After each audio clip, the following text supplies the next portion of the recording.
unusual to do some reading through the summer months. If you're a fan of the Breathing series, you're probably enjoying the latest novel in the trilogy. Rebecca Donovan's new book, Out of Breath, hit store shelves on Tuesday. I chatted with her about it earlier this week. Rebecca, thanks so much for being with us today. I know it's a very busy time for you. It's an exciting time, too. I expect it is. Let's chat about that a little bit. What is it like to be a hugely successful author about to release their third book in a very successful series?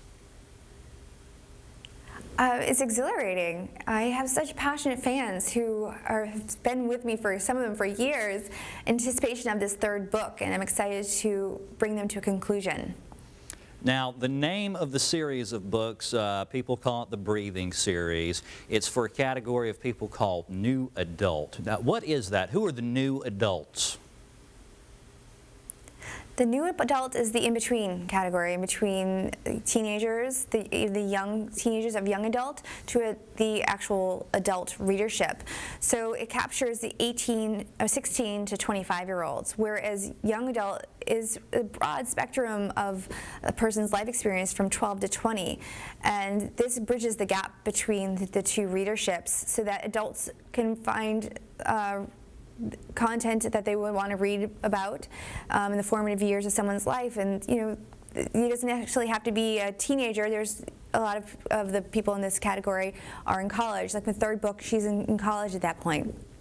Now, it seems like bridging this gap is happening more and more. We've had books like The Hunger Games and Twilight, and I want to really think the phenomena started with maybe the Harry Potter books, where adults are reading books that are ideally created for people a good bit younger than them. So I guess my next question is, are our kids and teenagers, are they more mature, or our adults, are they more childlike? Well, I'd like to think once you turn 30, you're back to 16 again. So, but it's high school, so either you're going through it as a teenager or you've been there. So it's a relatable time in someone's life. And same thing with college, when it's a point in your life where you're making life decisions that you're going to support yourself, you're going to continue your education, and these teenagers are about to embark on that part of their life, or the adults have been there. So it's a relatable topic on both ends of the spectrum. I have a lot of parent and child readers who are reading the same books, and it becomes a great point of conversation for them when they usually don't have anything to talk about, and here I am giving them a serious topic, as mine deals with child abuse, that they can actually sit around and have a conversation about. Well, let's delve into that a bit. For the folks at home who may not be familiar with your work, tell us about the Breathing series and what we have to look forward to in Book 3. Sure. So it's a trilogy. It starts with Reason to Breathe. We're introduced to Emma Thomas. The story is written through her point of view, so it's a real-time point of view in the sense that you don't know or can experience anything that she doesn't. So we're able to watch her develop, and all that happens behind the scenes isn't known to the reader unless she does know it. And she's in a home of her aunt and uncle after she's left there by her mother, who is an alcoholic, who turned to alcohol after her father died. And so her aunt that is in that home isn't welcoming, and ends up being an abusive relationship where she abuses Emma. And this becomes a secrets behind closed door type of book, and the trauma that she has to go through both physically and emotionally in order to come to terms with her experiences. Does art imitate life, or vice versa? How much of your real life experiences and maybe things that happened to you specifically have gone into the creation of your characters and the plot devices that move the story along? Well, high school, I definitely pulled from my experiences, and same thing with college, which is in the third book. So there's a lot of, things that I got to witness firsthand, or some of Emma's traits are my own.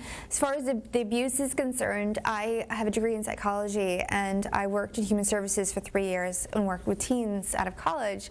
So I got to see firsthand just what happens to these teenagers and the life that they have to hide. And it's that was a strong story that needed to be told, and it's not a topic it's not something that should be kept quiet any longer. It seems like these days there's so much access to getting your poems or your prose or your short stories, whatever it may be, published, because there's so many options online. But still, to be very successful, it's tough to get to the top. Do you have any advice for any young would-be writers out there? Well, write because it's who you are. Write because it's a passion that you have. Don't worry about the success of it. Your audience, if it's well written and you're passionate about your words, they're resonate. They're going to connect with a readership. So what's so great about the industry today is the audience drives the market. It's word of mouth that is getting books circulated.